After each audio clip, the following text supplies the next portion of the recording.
Thank you, Reverend Barber, for sharing your vision, for pushing and pulling us so we can see clearly where we're going, and for helping us see the outlines, at least, of our great human family. And thank you for helping us have the strength to never be scared to speak truth and seek justice. I give you Reverend William Barber.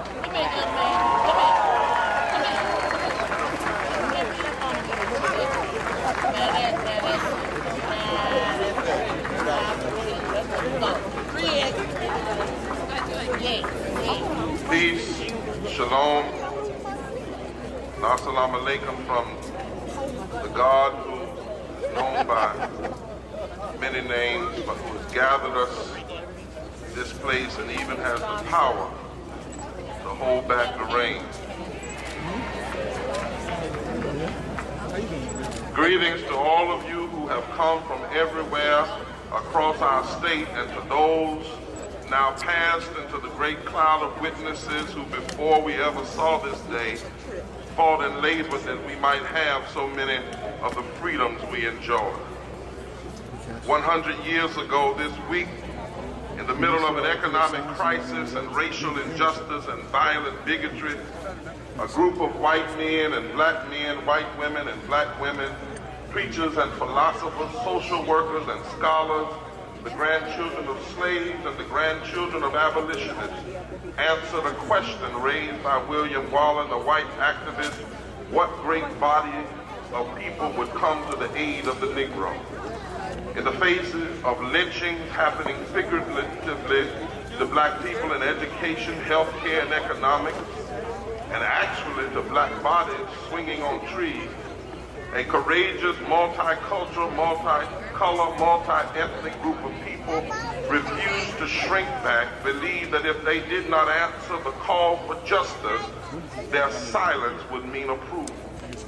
And so they formed this week, 100 years ago, the National Association for the Advancement of Colored People.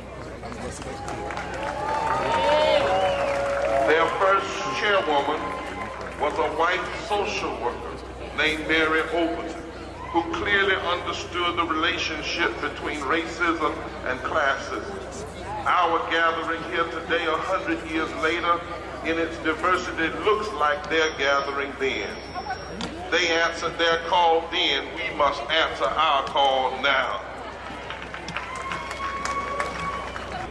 And the time for what's right in education, what's right in healthcare, what's right in economics, what's right in criminal justice, and what's right in labor is right now. The cries of the people must be answered in this time with this movement and this comprehensive agenda. And they must be answered now. Delay hurts the whole state and makes mockery of our pledge to be one North Carolina. This is why we have historic thousands on Jones Street, the People's Agenda. HKOJ is not an organization, it's a movement. It's about us coming together collectively to raise the voices of the we. It's about the we our Constitution speaks of when it says we, the people of the state of North Carolina, greatly to Almighty God, the sovereign ruler of nations, for the preservation of the American Union and the existence of our civil, political, and religious liberties, and acknowledging our dependence upon Him for the continuance of those blessings to us and our posterity, due for the more certain security thereof, and for a better government of this state, ordained and established this Constitution. HKOJ is the gathering of we who live in the midst of those who are often pushed to the margins in public policy and public discourse. It's about the we who work in the trenches, the people who every day walk in personal responsibility but need their government to take public responsibility and open up equal opportunities for everybody. It's about the we who have been passed the legacy of leadership to stand with and for the least of these. It's about the we who understand the power of raising a collective voice. And so long as far too many of our children in North Carolina go to high poverty, resegregated schools, underperforming schools, we will raise our voice. As long as there are 400,000 poor children in North Carolina and thousands of children who should be in child care but are denied subsidy, we will raise our voice. As long as poverty in the midst of affluence is a reality, as long as thousands are without health care in a state that prides itself on being the medical capital of the world and a research triangle, we will raise our voice. As long as everyday people don't have a living wage, but corporate CEOs are living high on the hog, we will raise our voices. As long as corporations can get money and tax breaks to come to North Carolina and not say how they're going to treat and labor contractors, the workers they hire when they get to North Carolina, we will raise our voice.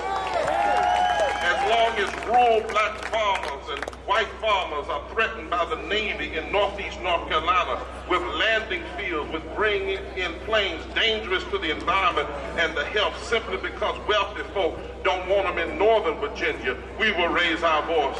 As long as rural blacks and white farmers are threatened in Sampson County with the possibility of companies like Fiberwatt, they claim to be green jobs but burn chicken manure that produces airborne arsenic, we will raise our voice. As long as 1/3 of North Carolinians don't have decent houses, while others have more houses than they even know how to live in, we will raise our voice.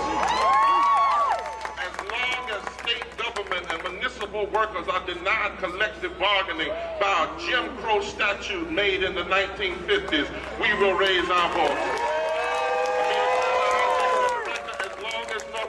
Refuses to redress its ugly racist history, like the sterilization of poor and black women and the catastrophic political and economic cost of the terrorist attacks in Wilmington 111 years ago, we will raise our voice. As long as our justice system is schizophrenic and young black boys like James Johnson are falsely accused and pressured by a system who refuses to admit it's wrong, we will raise our voices. As long as the death penalty is overwhelmingly applied in a racist and classist way, and our state refuses to even pass an elementary justice act to review cases when it can be proven that race was a factor. As long as we mistreat the mentally ill and act as though they do not have a place in our society, as long as politicians pimp and some sheriffs terrorize and treat our immigrant brothers and sisters as though they are not members of the human family for the purposes of scapegoating and political advantage, as long as our system of state contracts categorically fails in opening opportunities to black-owned and women-owned businesses, as long as we put more money in prisons than we do in all 5 of our state-supported historically black colleges and universities, as long as we put more money on the backside of life than on the front side of life, as long as we refuse to cut tuition costs and provide more education grants to students and get predatory lenders off our college campuses, we will raise our voices. As long as we live in a culture and a political climate that will give $7 billion to bail out Wall Street and yet put up all kind of roadblocks to give a bailout to your street and Poor Street and my street, we will raise our voice. As long as politicians can find us when they're trying to get elected, and 1.2 million black and brown people can vote, but the same officials struggle to find us after they get elected, we will raise our voices. As long as there are challenges to the Voting Rights Act that are happening right now, and cases are making their way to the Supreme Court trying to undo the gains of the Civil Rights Movement, as long as we can find money to fight an immoral war, but can't find money to treat people morally right, as long as far too many want to budget on the backs of the poor, pamper the rich, and blame the poor, we will raise our voices. We must raise our voices. We have to raise our voices because silence would mean approval.